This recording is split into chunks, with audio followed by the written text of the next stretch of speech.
35 millimeters means everything seems closer. 50 millimeters, okay. So you can see with the focal length of like 50 millimeters or even 80 millimeters, even like one little slight zoom will move out of the entire scene like this, okay? So basically the higher the focal length here, the more close together everything in your scene is going to seem, okay? So 200 is pretty crazy. 20 millimeters is going to be ideal for this situation. So you want to keep a very low focal length, and this is because it allows us to see more of the room as we're navigating around it, okay? So hopefully that helps you out with that. And there's lots of other settings here for cameras that mostly have to do with export to other programs like Maya and Max and stuff. We won't talk about that in this tutorial here, or in this webinar rather. Okay, and if you want to turn those walls off, you can do so as well. Maybe I find the walls kind of annoying. You can press the Q hotkey and just select something.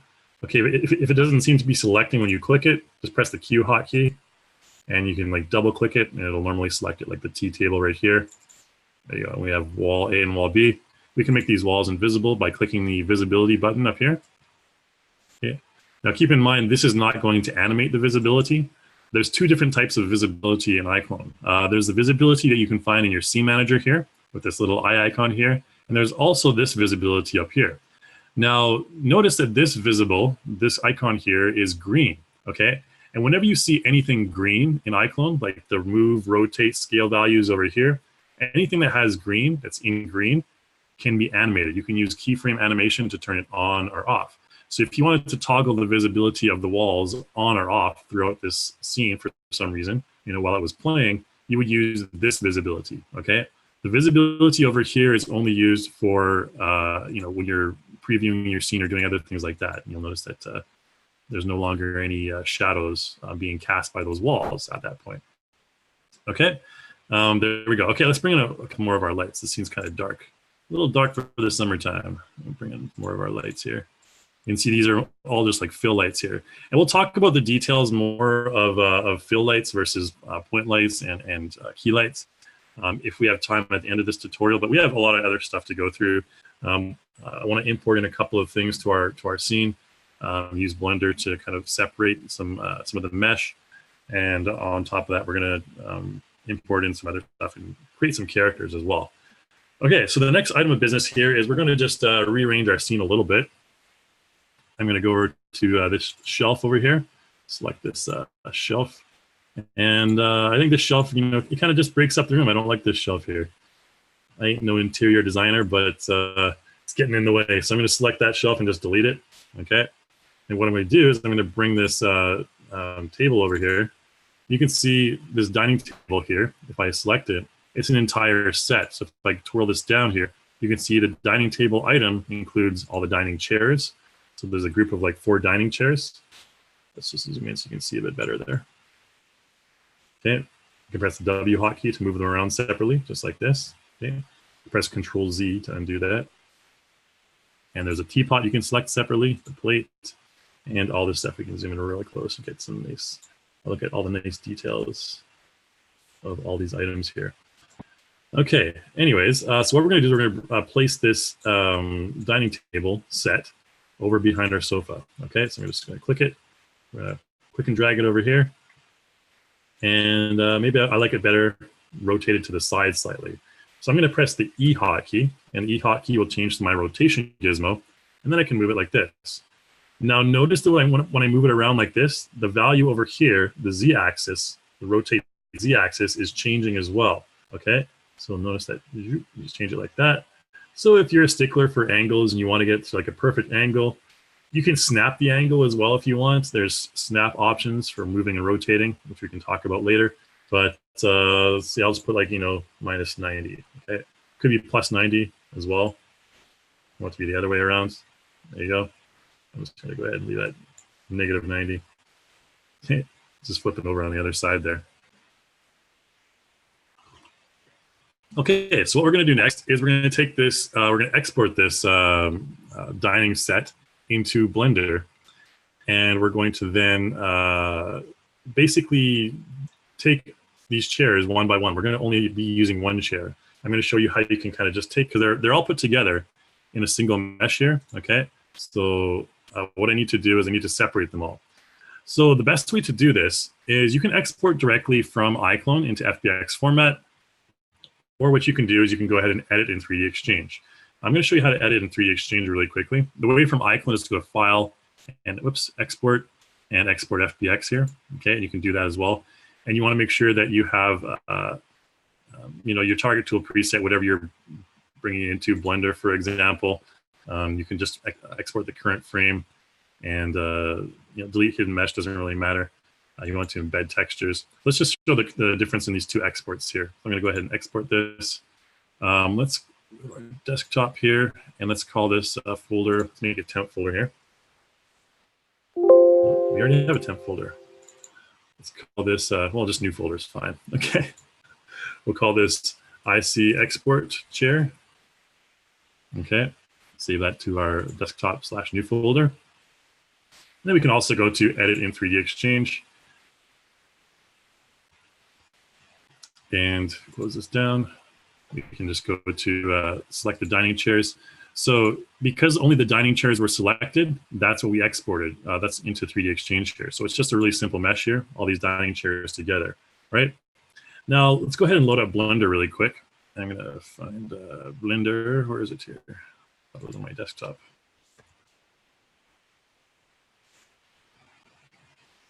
And I'm just gonna import all that stuff in. Okay, so let's go ahead and delete our little whoops.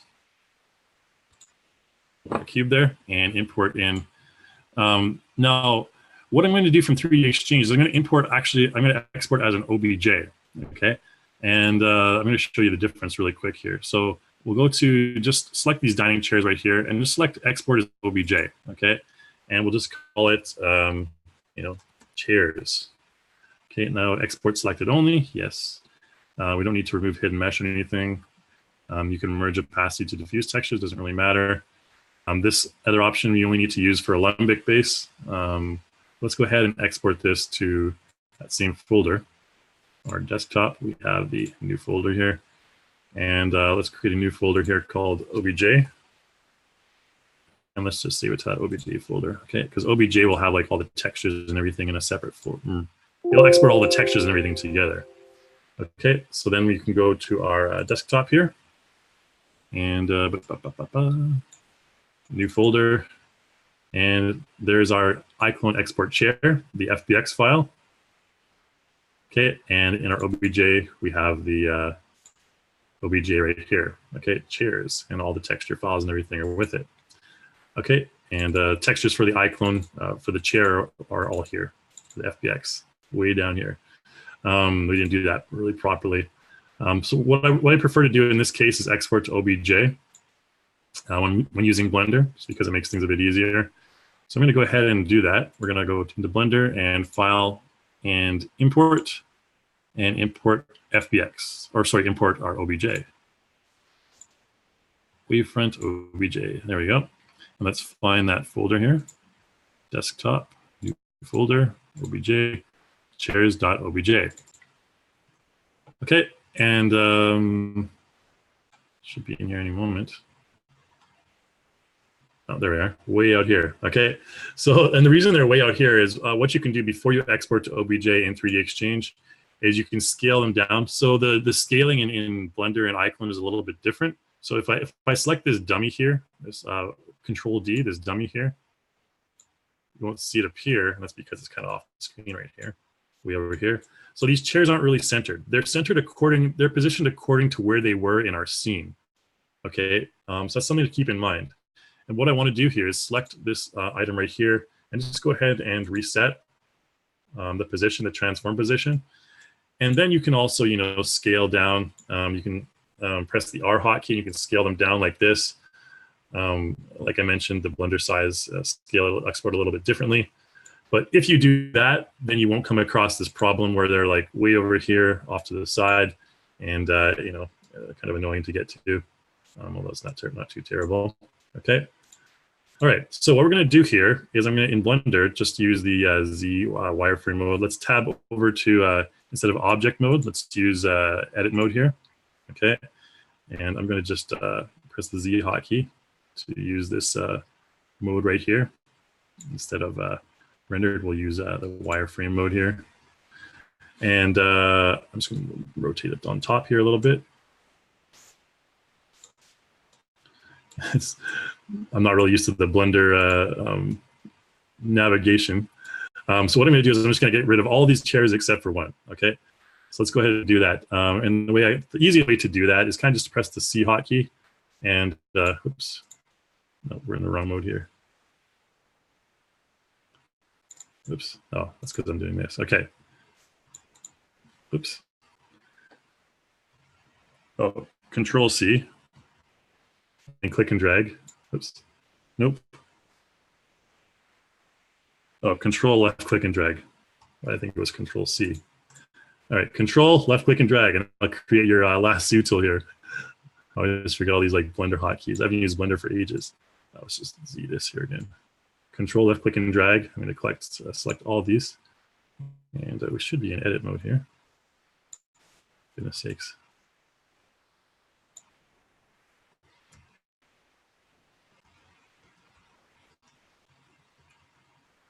This should work here.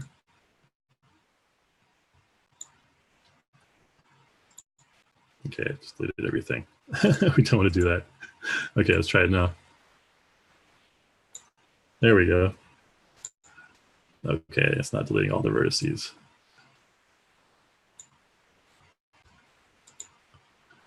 It is a few times here. I could use probably the select multiple faces or whatever, but I'm just not really super good at Blender. So apologies for taking you through this process here. There's probably someone out there that knows a much easier way to do this. And I think it might just be the angle that I'm using as well. I'm not sure why it's not selecting everything.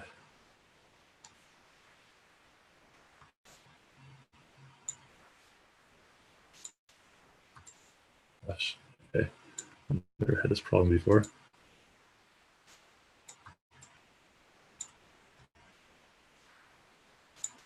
Normally it just deletes everything. This is crazy.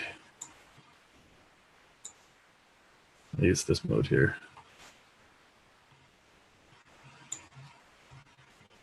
There we go. Okay, yeah, I was in the wrong mode. Yeah, I'm an idiot. Okay, sorry guys.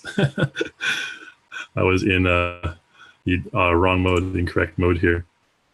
Okay, so let's just go to the regular mode here. And we have this chair. So now we're going to export this chair. And there we go. And to FBX file. Okay, it doesn't really matter, OBJ or FBX. We can do both because 3D Exchange will support both. So file export, and let's go to FBX. And let's just zoom it to our desktop. We'll call it chair singular. There we go. That FBX and export that. There we go. Okay, so that should be all the Blender we need. And let's just import in the chair singular from our desktop there. Nope. Okay. All right, so there we got our chair. And what I want to do is, you can see that the scale is really huge here. Let's just reset the position of everything here. I'm going to align to ground. And sorry, align to center here. And then press the F hotkey. And you can see that there's our grid. So this chair is absolutely massive, compared to our grid. So there's a couple things we need to do here. Let's just scale down to like maybe 1, and then press F hotkey. Okay, and there's our right there. So align to ground, and let's just reset the position. F hotkey. Oh, reset the scale as well. All right, so you don't want to reset the scale. There you go. And this yellow little dude here, by the way, this Control D. This is the actual size of a human in iClone. Okay, so you want to keep that in mind. And that's basically it. And I think we'll just, our scene root, if we use this right here, world axis, that'll show our scene root right here. Okay, so if we want to adjust this position slightly, we can. Let's just reset transforms, singularize pivots. Oops. And that should be okay. If we press the W hotkey, we can adjust the pivot point. Just go to bottom center. And we'll just work with that for now. Okay, so what I'm going to do is just export this into iClone format, file, and export. And there we go, iClone 7, export geometry. We'll call it chair singular as well. We can opt to select visible only, selected only, or all. Okay, and our textures will be fine. This will be an FBX export. So let's go ahead and press OK. And there we go. And then we should have the chair singular, and this is an iClone prop file. Okay, so we can click and drag and just bring this into our iClone scene, just like this. Okay, and there we go. There is our chair brought in singular. And if we want, we can rotate that around just like this. And I'm going to try and reset the pivot point here as well. So if you want to reset the pivot point in iClone, notice that this one was, we saved it onto this kind of to the side of the chair a little bit. What we can do is just set it to the middle like this, and there you set to a correct point. I think we have some additional vertexes over here, which is why it's not really centering correctly, some vertexes that may be invisible. But generally, you should be able to center it. Now we can just manually do it here. Let's place it down there. Okay, and good enough for me. That'll be our pivot point. Okay, then we can move the chair around like this and rotate it with the E hotkey, just like this, or on the blue axis like this. Okay, and if you want to copy this chair and create more copies of it, what you can do is just hold the control key, click and drag, and you can create additional copies just like this. Hold control and click and drag, and there you go. And if you want to save this as a chair for future use, you can also go up here to the content manager, go to props over here, or set rather, under custom, you go to props, and you can just go ahead and save it as single chair. Okay, and you can click and drag and bring that in again. There you go. Okay, so simple enough. And then if you want to just double check the materials, you can go over here to materials, and sometimes your materials may be, if I go to the base color map, maybe a little bit off, but this one seems to be okay, right? And it's also PBR texture. Okay, so that's really all I wanted to show you with the kind of breaking apart the mesh in Blender there. Apologies, I haven't opened Blender for probably a few months at least. But yeah, I think we got some extra vertexes over here that are kind of just invisible to the human eye, so apologies for that. But this is what we're going to do, and we're using that one chair. We saved it all, and the next thing we're going to do here is take a prop from Sketchfab. We're going to take an arcade cabinet from Sketchfab, which I think is pretty cool, and we'll bring that and put it in the kind of corner over here underneath the stairs. Okay, so I'm going to go ahead and go into Sketchfab. I found this really cool Pac-Man arcade, free for download. And again, if you want to learn how to import in from 3D Warehouse, you can go ahead and check out the previous version of this webinar, which I showed you in the webinar archives. And if you want a link for that, I can send you a link for that later on. But I'm just going to search for arcade, I believe is what I searched for. And we have this cool Pac-Man arcade. It's a really cool game. It's actually animated as well, and I'll show you that in just a moment. Okay, you can see the little ghosts and Pac-Man moving around on the screen. Okay, so pretty cool. It's just an animated texture. And I'll show you that a little bit later on. All right, so pretty cool machine, PBR textures, and we can modify that machine if we want later on. Okay, but again, all you have to do is just, you can see the Pac-Man moving around. Just go ahead and download 3D model. Of course, you need to have your own account. Okay, so thanks to Daniel Brook for this model. And it's a free download. Let's go ahead and download it. And we'll just download in an original format, FBX. Okay, its author must be credited. I guess commercial use is allowed as long as the author is credited. So thanks for that. Let's go ahead and download it. And you'll find this Pac-Man arcade. Wow, it's going really slow. Let's close this down. I already have it downloaded, so let's just go to the desktop here. I just unzip the file there, and we have the source. Okay, so this is the object right here. This is the name of the FBX. Doesn't really matter what the name is, and these are the textures here. Okay, so what I want to do is I'm just going to bring this into 3D Exchange again. So click and drag directly into 3D Exchange, and just import everything. Import animation. Press OK. And here's our arcade cabinet. So this is, relative size to our dude, okay? Now I'm not gonna worry about the materials here in 3D Exchange. What I'm going to do is I'm gonna add the materials in iClone. So all I'm gonna do here is just export this at the way it is right now, okay?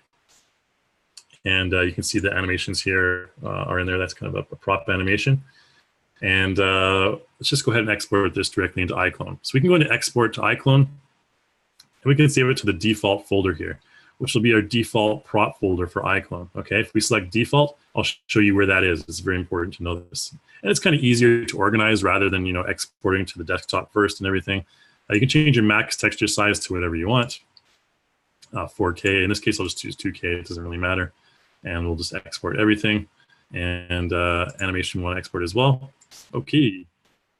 All right, and then in iClone, I'll find that custom props folder here. Okay, so you can see it's the same folder. So under set, under custom tab, under props, you'll find this same same item. And we can just call this, let's call it arcade cabinet.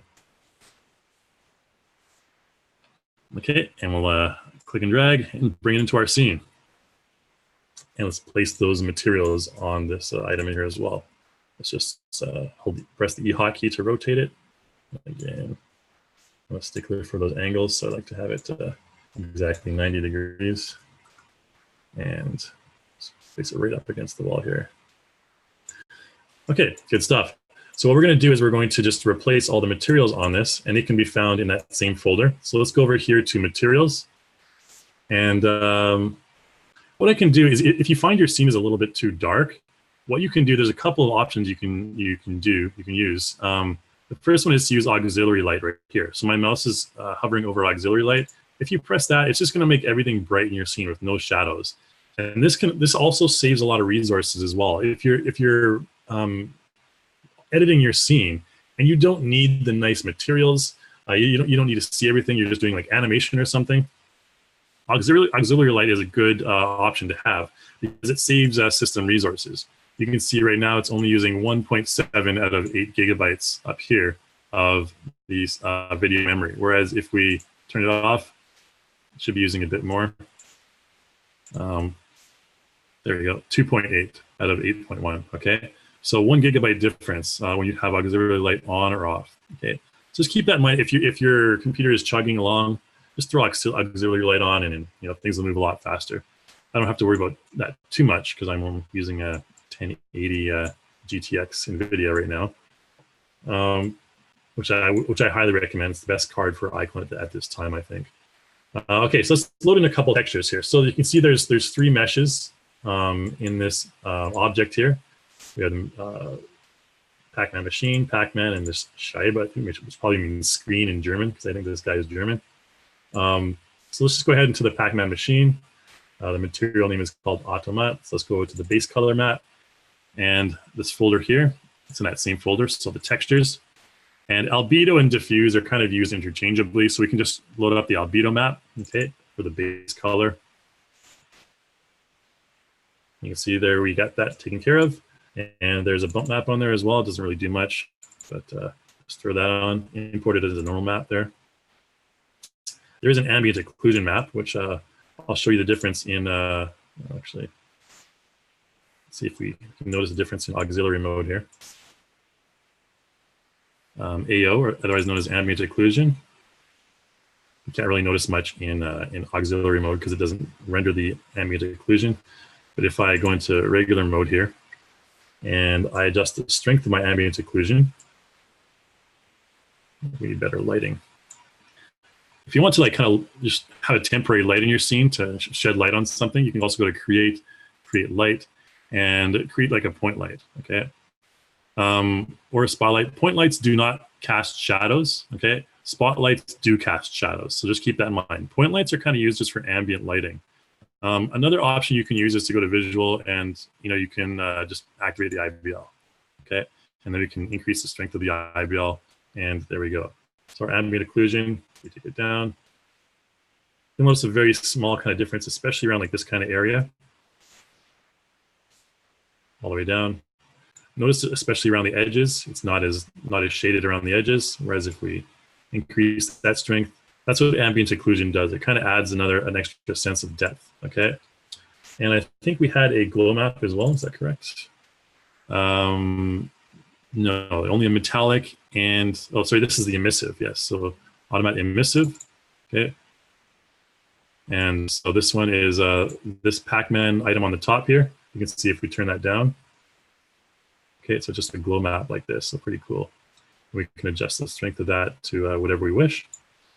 And let's take our metallic map in there as well. Just make sure you select unique texture.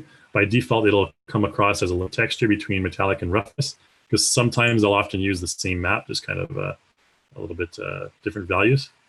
Okay, and let's take the roughness map there as well. And see, that is a unique texture. And again, you can adjust values of these two as well, the roughness and the metallic map. And the way you do that is, let's bring our strength down a little bit here. If I wanted a much more metallic look, for example, I could select metallic, and I could go over here to adjust color. And what you want to do here is you can adjust the brightness. Okay. If your overall map is much brighter, it's going to create a much more metallic look for your object. And you can't really see that much. The outside looks a lot more metallic, whereas if we take this down, it'll look a bit more matte.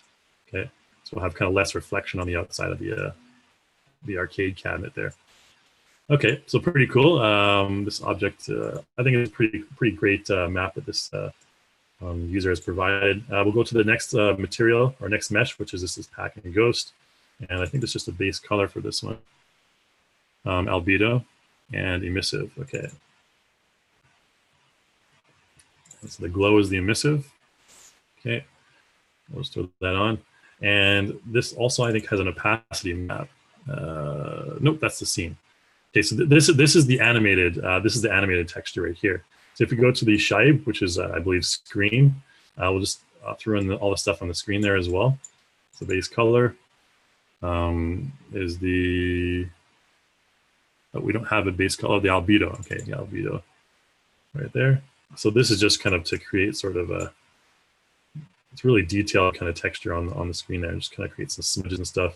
Opacity is the main one for this. Okay, so opacity, it's going to be basically complete opacity. Okay. So now you can see the screen appear. And then I believe there is a glow map on this one. So, nope, just the roughness and metallic. Okay. Metallic and roughness. And it's basically the same as the ones we have already right now. Okay. There you go. That's unique texture. And if we play back, nothing happens. So what we need to do is we exported the animation along with this prop, so we can right-click it, go to perform, and we probably could have named that something different instead of take 001.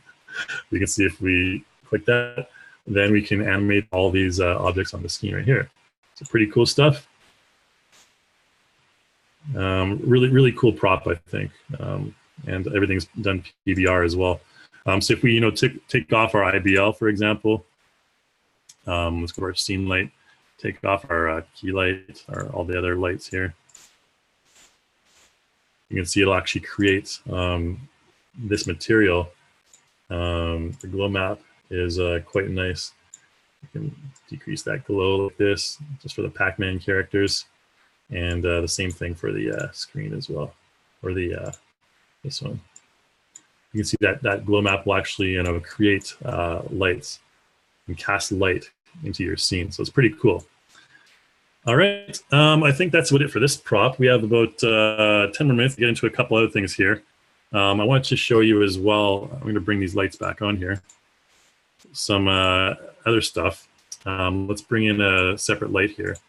I'm just going to create a point light. And that should have created, I believe. Okay, where is it here? So let's press the F hotkey to find it. Here it is. Okay, imported way over here. So that's the W hotkey and bring it over here because this is where I want it to be. We're going to be looking at this this door here. There's a couple of props I want to change the materials with substances. Okay, so this door is pretty cool. I mean, it's just a basic door, door B. If we look at the materials here, you know, we have a bump map, we have metallic, all this stuff. If we really want, we can go into our content manager. We can add materials onto this as well. So we can go to media and the substance pack I mentioned before.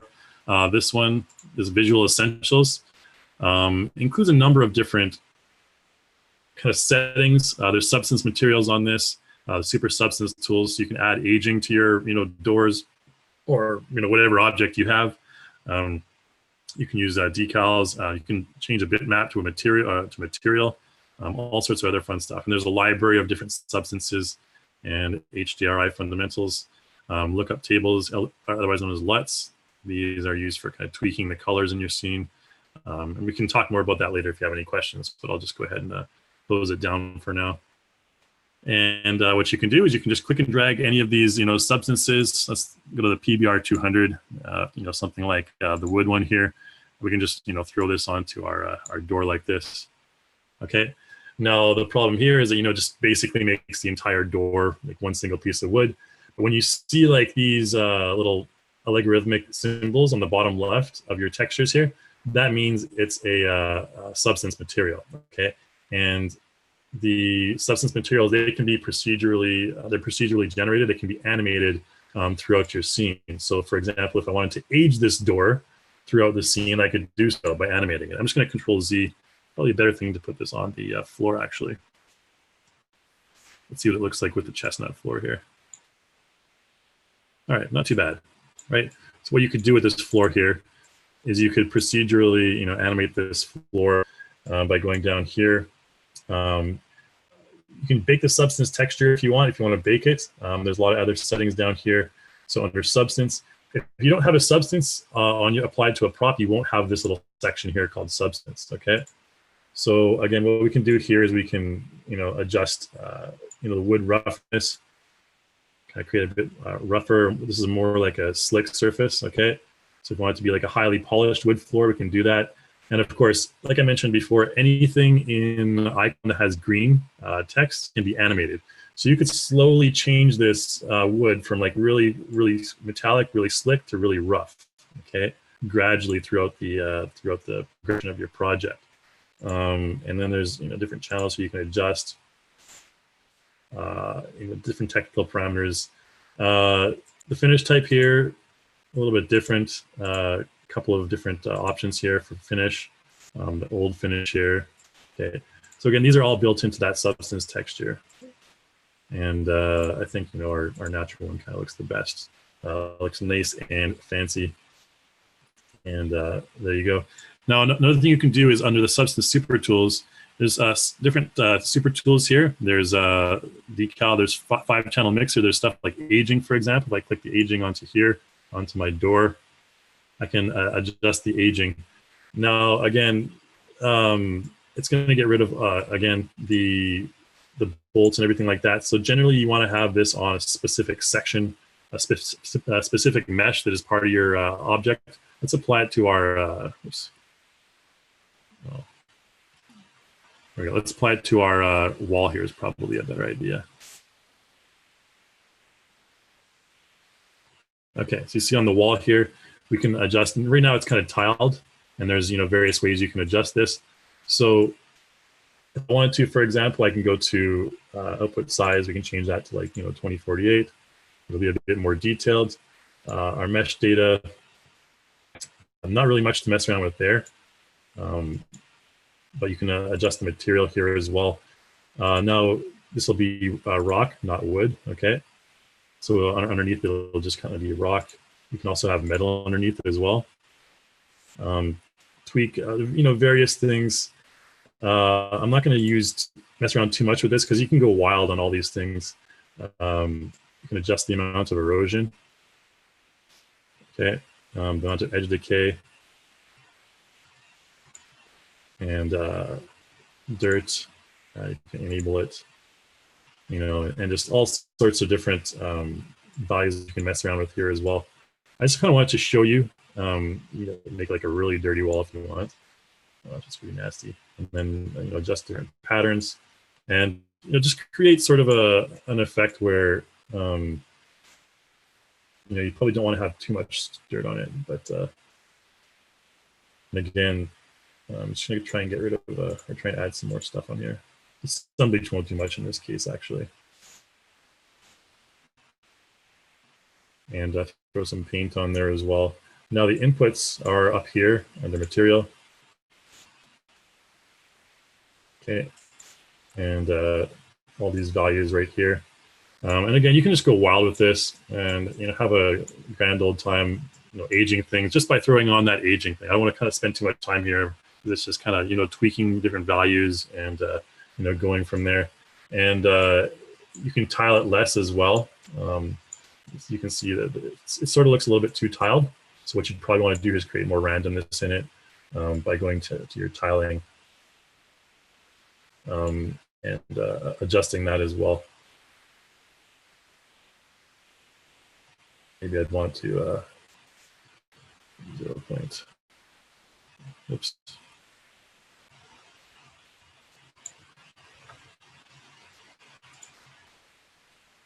There you go.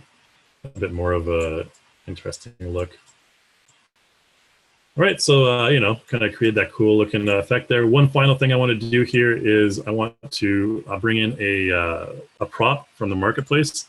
So if you're familiar with the marketplace, it's a really great place to find some props from developers, Reallusion developers.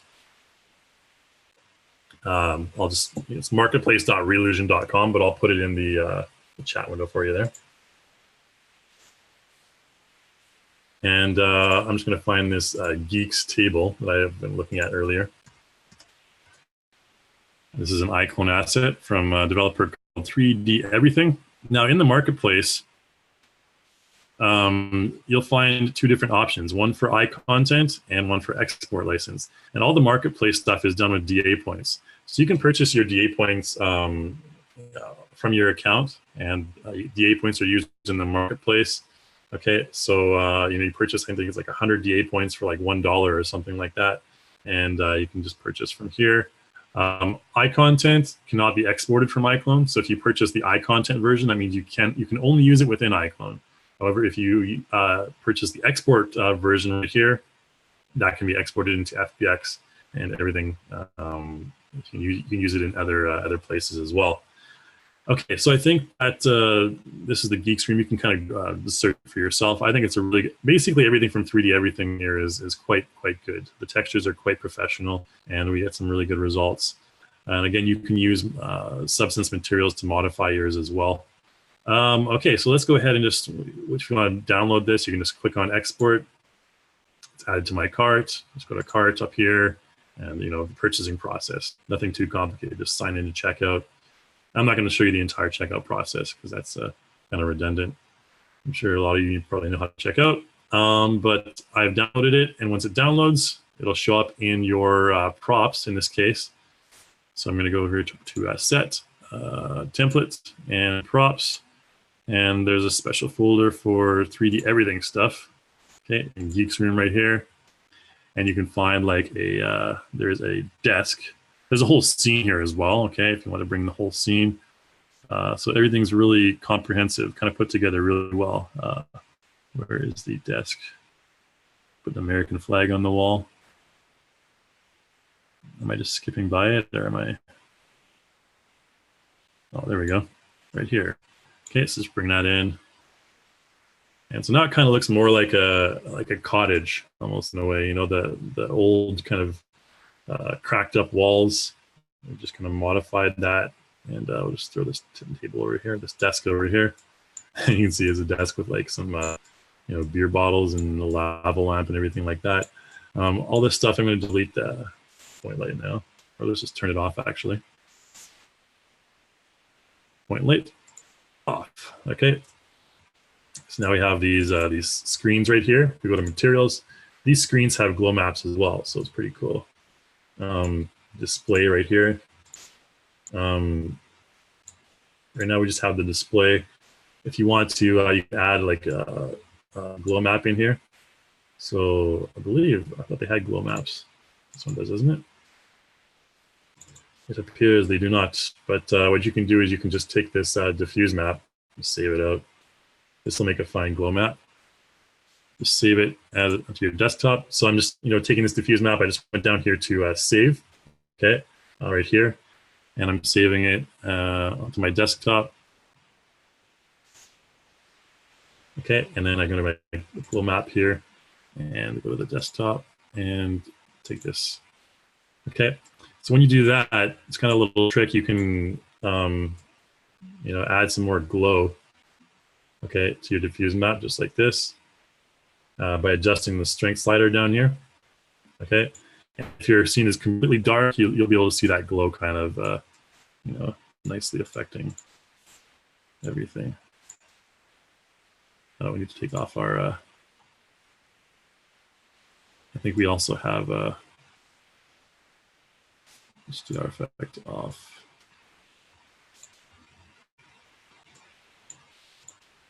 Oh yeah, we have these lights, I forgot. Dependent lights. Let's turn them all off. Okay. So with this, if you have global illumination set on, global illumination over here. Again, we can talk a bit more about global illumination later as well. Glow maps will actually produce global illumination. So if you click on visuals right here, you have it active, I believe. You go over here to global illumination. You can increase your bounce strength. Let's see. Let's create more light coming from this. I'm trying to get the light to kind of cast a green glow here on our. Let's try this. Nope. I want the green light to cast a kind of a light on our keyboard there. It's doing it slightly. You can't really see. I mean, my screens, I'm kind of in a bright room right now, so it's kind of hard for me to see these details. But yeah, global illumination is the way to take care of that. And what you can do is materials here. And here you go, illumination settings. And this one should produce more strength from the, if I'm creating, oh, the wrong item, that would help. Yeah, here we go. Okay, so now you can see the keyboard is turning greener because the individual scale here, the global illumination scale is on. So we kind of have that nice, ambient green glow on the keyboard. And that's what I was trying to achieve. You can adjust the light bounce strength and stuff like that. But that's a bit more of a realistic. And we can do the same thing for the Pac-Man, for example. This one will probably be a better example of it. There you go. So it's creating that kind of like backlight and everything. And if you have an object like this, just bring in like a primitive shape, like a box or something. And where is it? Oops. If we bring that in front of our Pac-Man machine, we should see kind of the better result of the effect of the global illumination on the Pac-Man. So you can see now it's casting, even though there's no lights in the scene, it's casting a nice light on this box right here. If we put a character in there, we can, have a better example as well. I'm gonna leave character creation. It's gonna be very, very basic character creation to the next webinar on Thursday, and then we'll also do animation in that one as well. For the last thing, I'm just gonna bring a character in here. Zane, we'll throw Zane in front of the arcade. Okay, so that's about all I'm going to cover in this, scene setup tutorial, or webinar rather. If you have any questions, now's the time to put them in the Q&A section, and we'll get to those in just a minute here.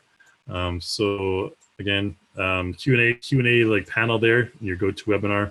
Make sure you put everything there, and we'll be good to go in just a sec. There you go. I like that nice kind of subtle lighting cast from the machine onto his face there. Good stuff. Seems like he's a little tall for this machine. I want to scale it up. There we go. Oh, by the way, the R hotkey is used for scaling. Sometimes I just kind of go through those. W, E, and R are used for movement, rotation, and scale.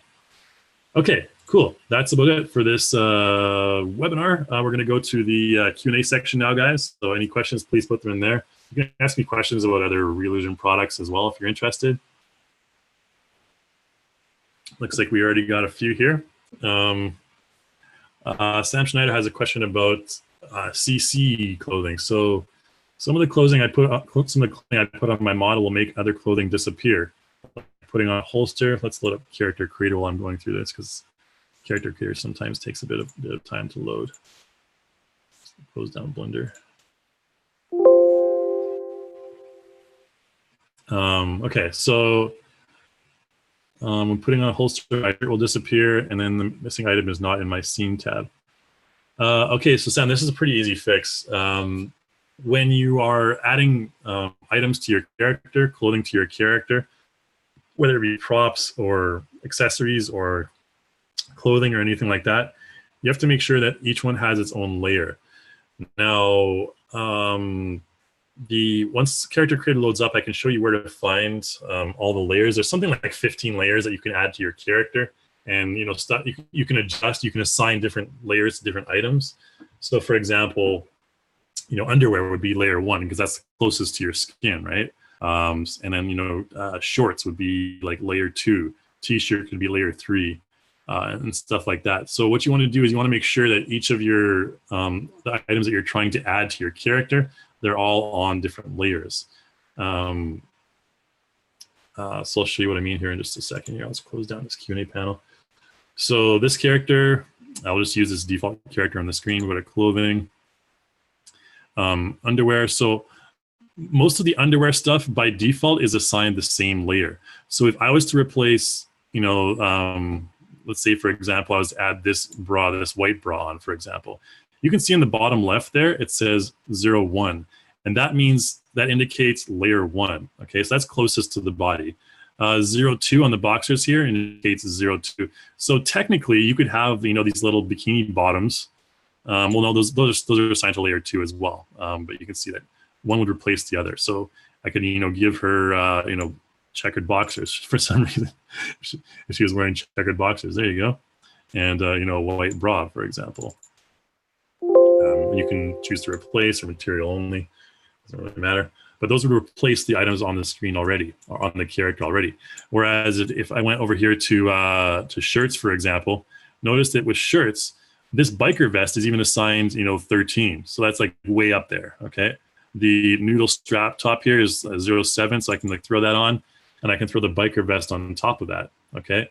You can see the holes are kind of poking through there, but we just go over here to conform. I'll just kind of calculate collision. That should do the trick. There we go. And we'll just throw that biker vest on top of there.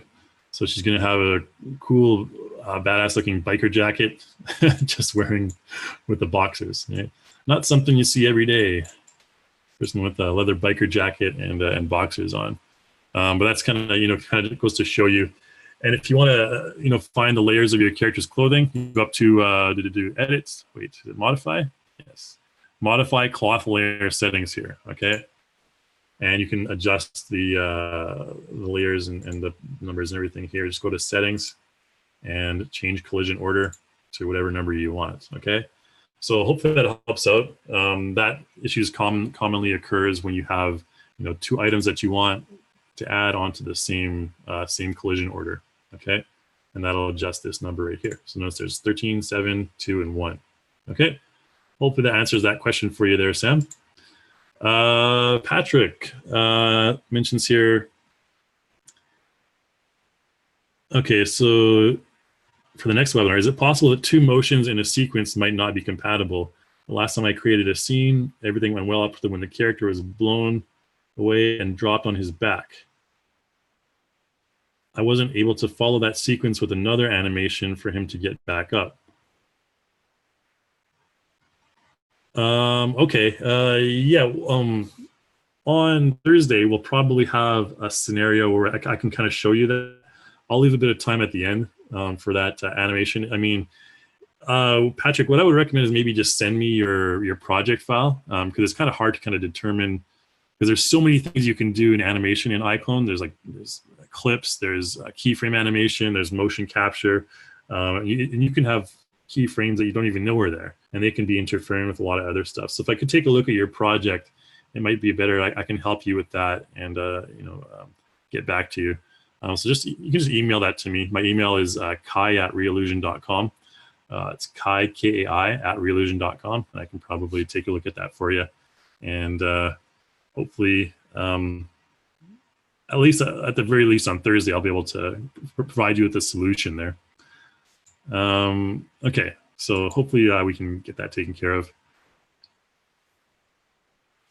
Okay, so yeah, sorry about the Blender mistakes there for Orlando. Yeah, it's been a while since I messed around with Blender, and I normally just use Max or Maya these days. But I know that Blender is quite universal, so apologies to Orlando for that. So Nate asks here, you showed how to age the wall. How would you start with adding the brick wall? Okay, so I can show you really quickly how to just create a brick wall from scratch, I guess. It's a very useful kind of tool to learn. Is if you want to create, go to create primitive shape, or you can create surface up here. You can create a room, okay, if you want to do that. You can create a plane, which is just like a plane on the ground. A primitive shape, you can create like a floor or a box, okay. For a wall, my basic starting point for creating a wall would be to primitive shape and box, and then just press the W hotkey and we'll bring it over here. Because it always adds to your scene root there. So here's our box. Let's just bring our light on so you can see it. Or let's just use Oxlight here. Okay. So what I would do is I just bring in this box, press the R hotkey. I would scale it this way like this, and then maybe scale it up on the green axis or the Y axis, and then the Z axis like that. So there's a wall. Okay. That's my wall. And what you can do is just go to content and go to your media up here and substance. Okay, and then you wanted a brick wall. This substance folder comes default with iClone. Okay, so all I can do is I can just click and drag this bricks onto there like that, and there you go. So obviously not ideal the way it applied. So what you want to do is you want to go over here to materials, and then you want to make sure that you make sure that all your base color and everything is set okay first. Okay, we have a box default, and the reason it applies like this is because we took that box. If we go to wireframe mode for the box, if we just select wireframe mode here, you can see this box is actually a very, very simple geometry. Okay, and when you have a simple geometry like this and you apply a substance material to that geometry, it's going to create a very, very simple material appearance. Okay. So let's go ahead to normal back. And in that case, what you want to do, what you have to do in this case, is you have to go down to your, there's a few ways you can adjust this. In the substance area, you can go to output size and change this to like a higher resolution. Okay, so now you can see more detail on that. And channels, all fine. Basic parameters. This one doesn't have anything to do with the tiling. Advanced parameters. You can adjust the bricks amount X, so like this. Brick amount Y. Okay. Now, what you need to do in the end is actually go down to UV tiling, and you can apply it to like box, and go ahead and apply. And that should normally resolve the issue. And just select box, okay, because iClone knows it's a box, and it'll kind of just generate a look like this. What you can also do is you can tile it. So if I press like 2, for example, and 2 for U and V, I can apply that, get even more bricks. And what I also may want to do is kind of take this a little bit more further like this. And you know, there's your basic brick wall. And once it's like this, then you can probably get a better look at, you know, adding more age onto it, or less age. Okay, so these are basic parameters. You have less brick amount on the Y. Okay, it's like that. More brick amount on the X, and you can adjust all those things. So this is the cool thing about substances, is you can modify these things in real time, and you can also animate them as well. Okay. So just keep that in mind. That's how I would generally go about creating a simple wall. And then again, if you want, you can hold the control key, click and drag, and create a second wall. And that second wall would have the exact same textures, materials. Press E to rotate, and just go up here and rotate 90 degrees, not on the materials here. This, and there you go. Just like that. So there's, you know, 2 walls of your room. Now, if you wanted to snap these together, I believe it's in Preferences. So you can go up to Edit and Preferences, and there's Snap to Model and Snap to Grid. Okay. So if you use Snap to Model, you can also use the Control M hotkey for this. Snap to Model. What it'll do is you'll see it'll snap, like just like that. It'll kind of snap into position. I'm not sure if it's easy to tell, but I can just snap right to position like that. So then the wall will look like this. Okay, we have a nice corner wall just like that. All right, hopefully that helps there. That's kind of important when it comes to, you know, setting up your own scene. So okay, let's get to the next question here.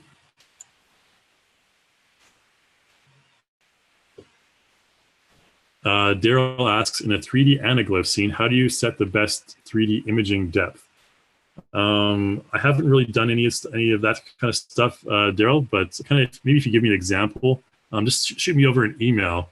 If you give me an example for imaging depth that you're working with, I can give you the best solution, because I can talk to our engineers.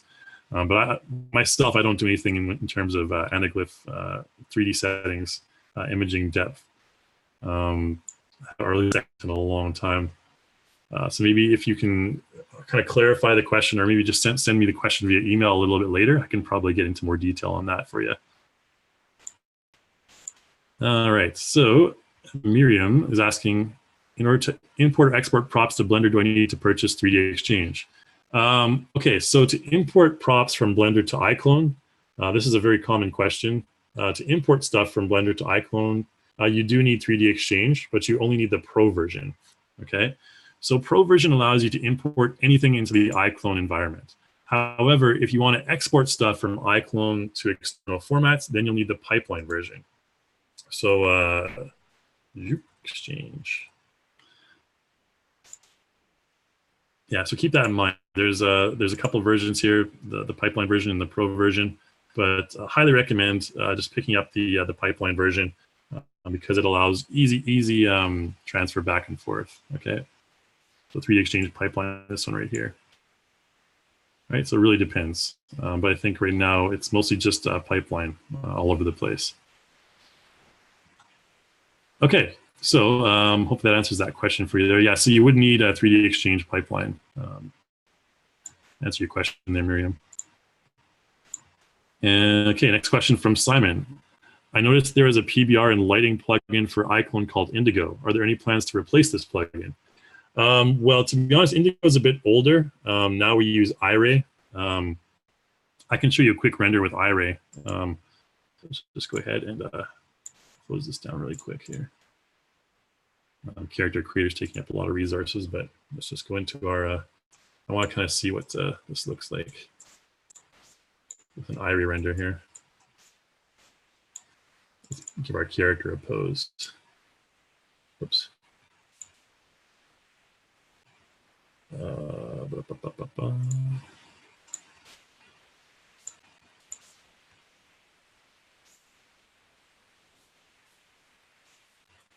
I wanted to,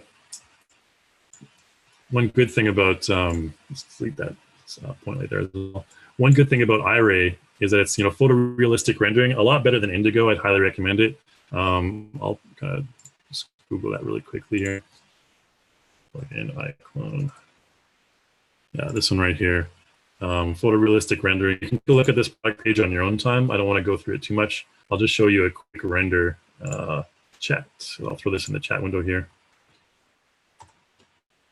So let's do a quick render here with iRay. I'm not sure how it'll look turn out, but again, iRay is fairly good when it comes to this sort of stuff. So plug in iRay render, and I think the toolbar should be up there.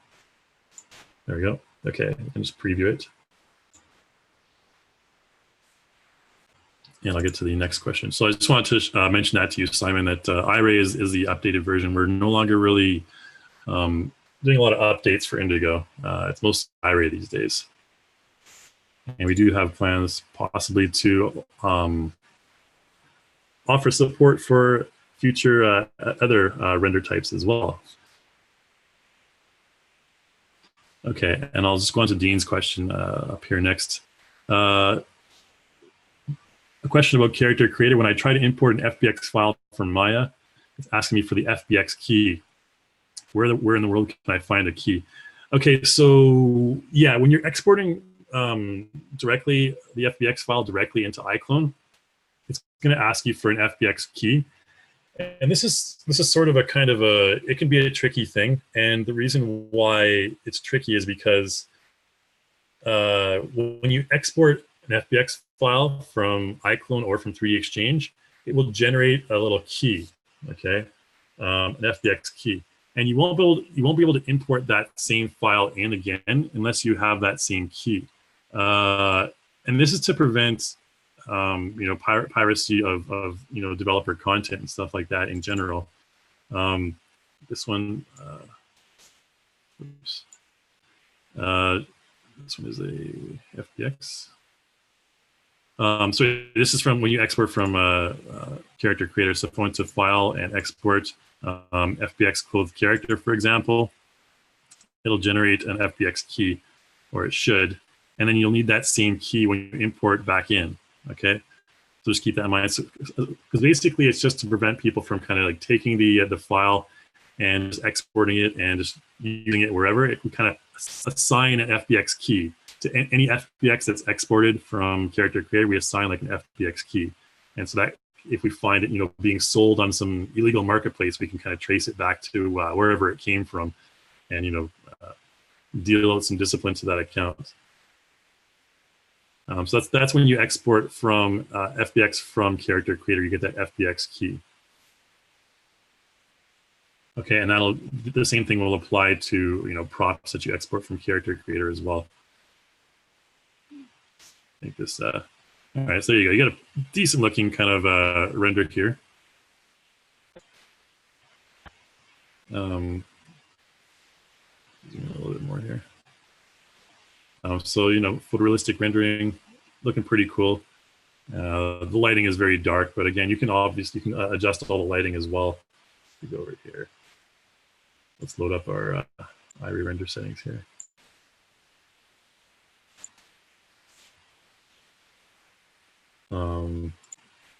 These ones here. It's been a while since I used this as well. Tone mapper, there we go. Their settings. So you can increase the exposure if you want. And so that'll increase your exposure without really needing to restart your render. Okay, and there's various templates you can use as well.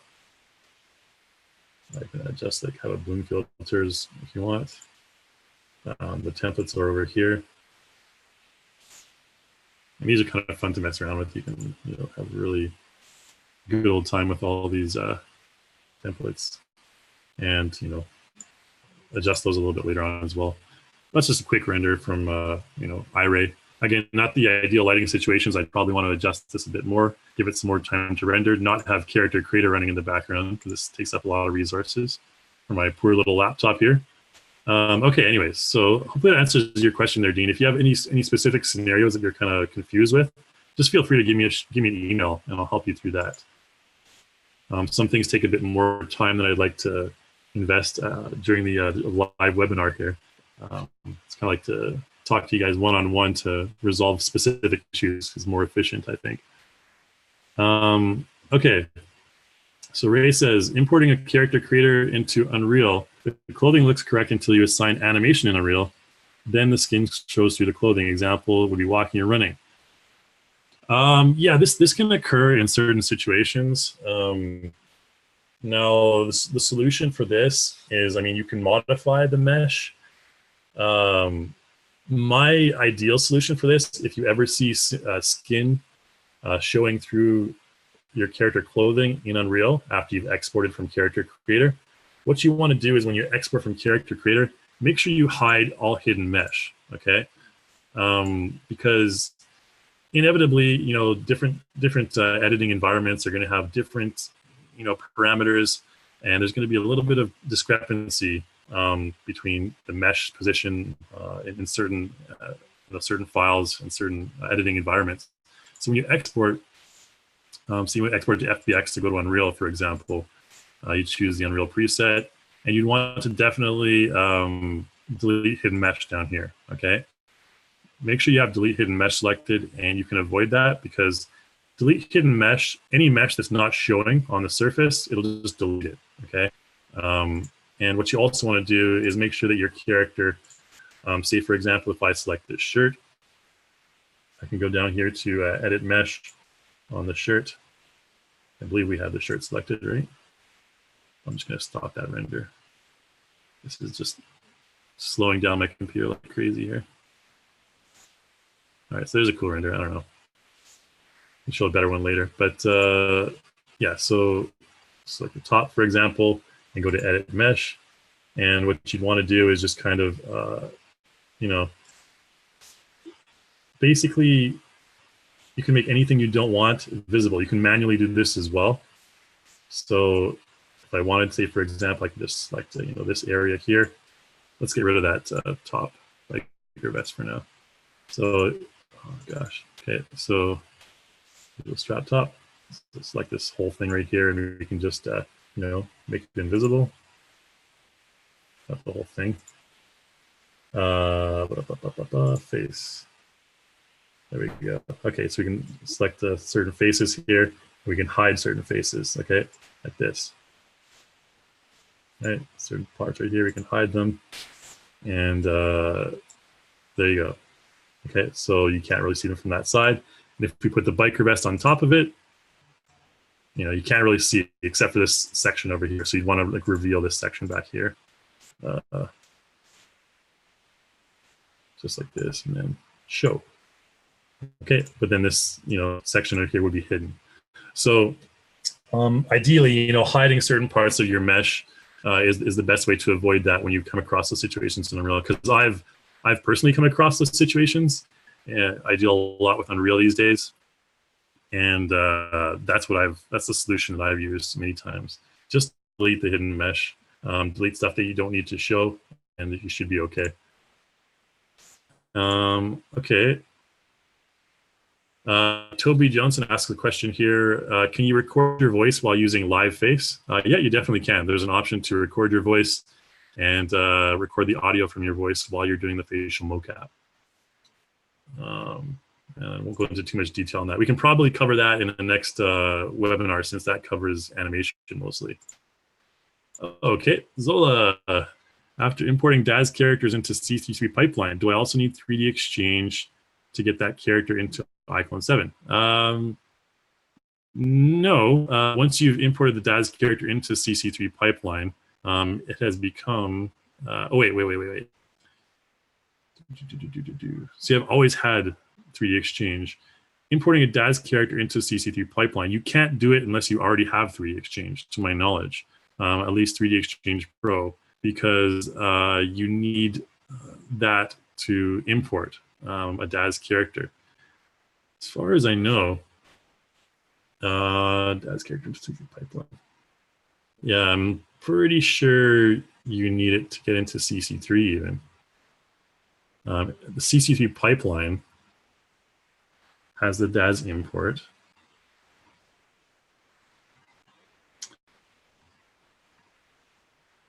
Okay, so yeah, once it's a CC3 format, you shouldn't need 3D Exchange to get it into iClone 7.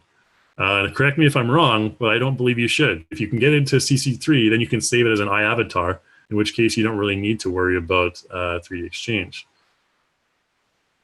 I'll have to like get back to you on that. I'm pretty sure that's the way it is though. But yeah, I'll have to kind of test that theory out myself. And if you're having trouble with that, if you don't have 3D Exchange and you're having trouble importing that DAS character into CC3 pipeline, just let me know, because I'd like to take a look at that. I haven't really come across that issue in a while. Okay, Joe has a good question here. What type of CPU do you recommend, RAM and VRAM? When you're using iClone, is recommended. I would recommend, to be honest, NVIDIA GTX 1080. That seems to be the sweet spot for the current version of iClone.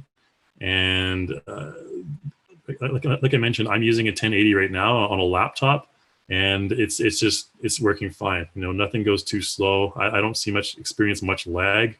The VRAM is the most important, 8 gigabytes at least of video RAM, if you can afford that. Trying to figure that out. RAM is just mainly used if you're running more than one program at once. RAM is not really going to affect the operation of iClone unless you're running multiple programs at once. And the CPU, not really a huge deal in terms of video editing and animation and stuff. It does have to be, able to keep up, with your video card though. Okay, Emmanuel asks, on a Thursday, can you show how to save the last frame of an animation sequence of Avatar into iClone and start the new project with that frame and the character in the same position? Yeah, definitely we can do that. I can definitely help you out with that, Emmanuel. Just maybe remind me. It's not really difficult to do, but I can probably just whiz through that in a couple minutes to show you how to do that. Okay, Zola asked the question, when are we getting dynamic appearance editor for CC3 pipeline? This is in the near future. We've been kind of parlayed a little bit with the Unreal Live Link thing recently, again, which is what I've been working on for the most part. But the dynamic appearance editor for CC3 pipeline, I have seen beta of it already. Not really beta, just kind of testing of it already. So that is, I can't give you a solid answer on that, but it's in the works. It's definitely in the pipeline. No pun intended. But yeah, dynamic appearance editor is one thing that has been in high demand for quite a while. So I'll have to ask you just to wait a little longer, I guess, on that one. Okay, so Samson has a question. When I followed the video tutorial for DAS import of Genesis 8 characters with boots, their feet still don't position properly in 3D Exchange, even when foot pose is applied. In case prior to export for 3D Exchange. Expressions work though. This can be a little bit of an issue depending on if your character has high heels or not. When you import your DAS character, if that character has high heels, you do need to, there's an extra step that you do need to follow. I won't kind of go through it in this webinar here since we kind of are limited for time. But feel free to email me, Samson. I'll kind of show you the process for getting those feet adjusted for characters who have high heels or boots or whatnot in DAS, and importing those into iClone or 3D Exchange. Yeah, there's a simple fix for it, just a couple extra clicks. Okay, Nate has a question. Any info on 3D Exchange future roadmap? 3D Exchange is it's possibly going to be integrated into iClone as a plugin. Now, that's not in the immediate future, but it's something that we kind of want to, it's kind of, the way we're going with it right now is we're going to kind of try and make it more of a plugin for iClone as opposed to a standalone program. Now, when exactly that's going to be implemented, I'm not sure, but that's kind of the future roadmap for 3D Exchange without giving too much away. Let's go into the next one here. Yassine asks, what's the maximum video size iClone can process? I've done up to 8K in iClone. I mean, not really many reasons why you'd want that. but you can go to render and render video and see all the options here. Oops. Yes, these are all your options right here. You can just adjust to whatever you want. Viewport resolution, Ultra HD, and lots of other options. Output size. You want to make sure that your output size is set to whatever you need it to be. 8,500, something like that. So it would look like this. Okay, and that'd be a custom frame size. All right. So again, you can export to whatever size you need. All right. But generally, Ultra HD is enough for most people. Okay. Sam asks a question here: Can I import a photo I have on my PC to use as an image plane? Yeah, you definitely can. That's super easy to do. The easiest way to import a thing, drag it from your Explore window. Let's go to pictures here. What do I have in pictures?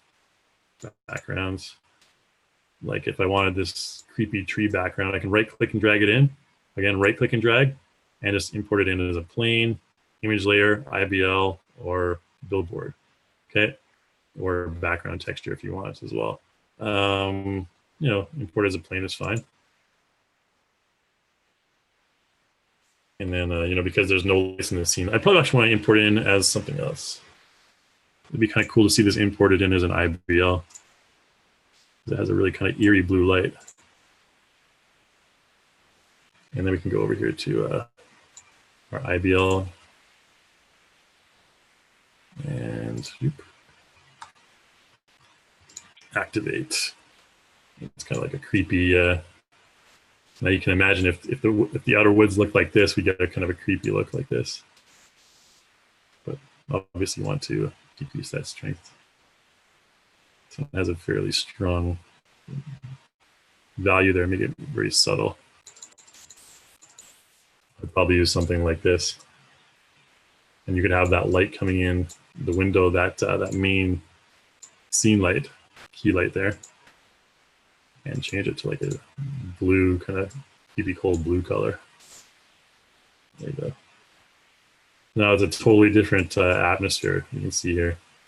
And if we want, under visual, we can also go down here and we need to make sure it's the sky.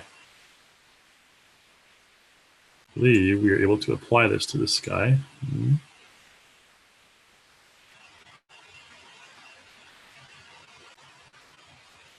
Nay. You can bake the IBL and everything like that. They need to put a sky here. Yeah, we'll figure it out some other day. So I get easily distracted. So that's how you can anyways import the image as a plane. Kind of going off on a tangent there. Okay, so Yassine asks what's the maximum length and time for a scene. I mean, you can adjust the time as much as you want. Let's go down here to settings and change your total frames. I don't know, like 1 million maybe. Looks like 10,000, so maybe 999,000. Sorry, 9,999 frames for a single project. And honestly, you don't want to have a project longer than this, because the longer your project is, the more frames in your project, the more it's going to, a lag on your system. So try and keep your projects small and efficient, and you can patch them together in Premiere or whatever video editing software you use later on.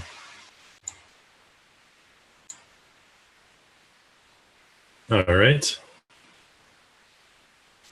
Okay, so thanks. Help that out. Frank asks, on an animation, why do I get 900 frames in the render when iClone timeline shows 1800? It's probably your frames per second on your export settings. Frank, when you export, you want to make sure that your frames per setting are frames per setting. Let's see here. Where are we? That should be in render video.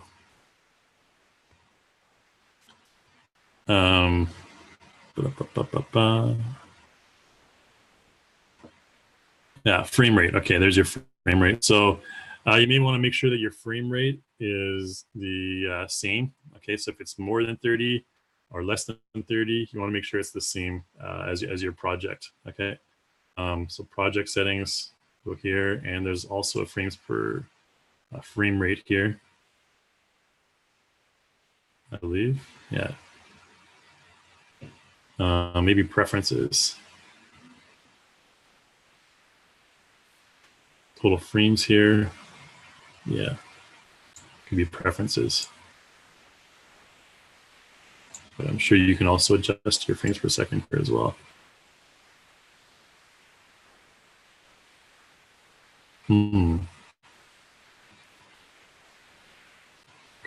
Somewhere here. Anyways, that could be an issue that you're having there. If that doesn't fix it, if your frame rate setting here doesn't fix it, let me know, because that's kind of an interesting occurrence. I've never had any problems with that. Frames per second. I believe that you need to make sure that your render settings are correct when you're exporting. They should be 30 frames per second. All right.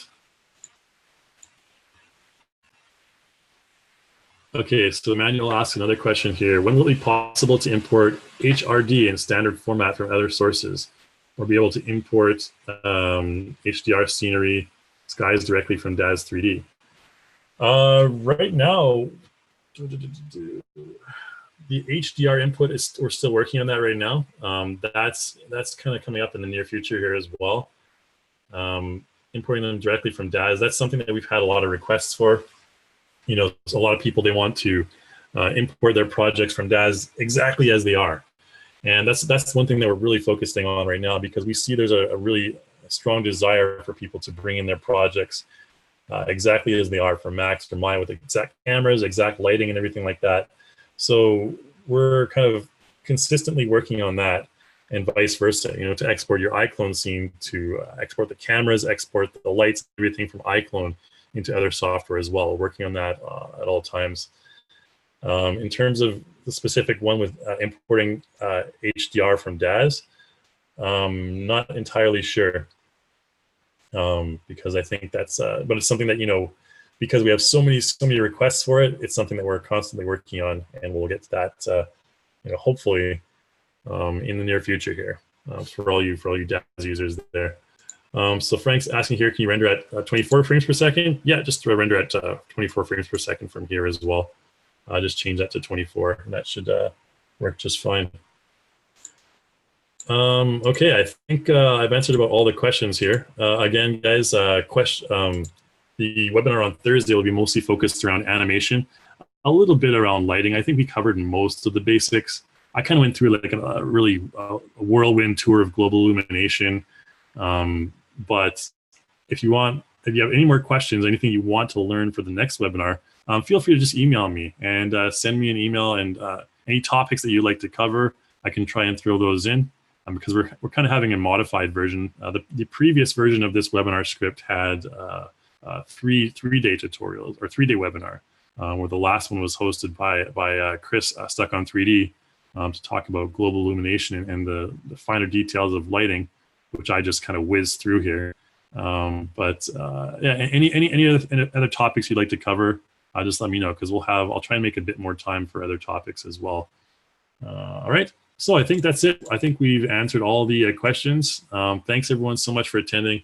And again, apologies for the Blender snafu there, but make sure that you check out our YouTube channel for all the updated tutorials and everything like that.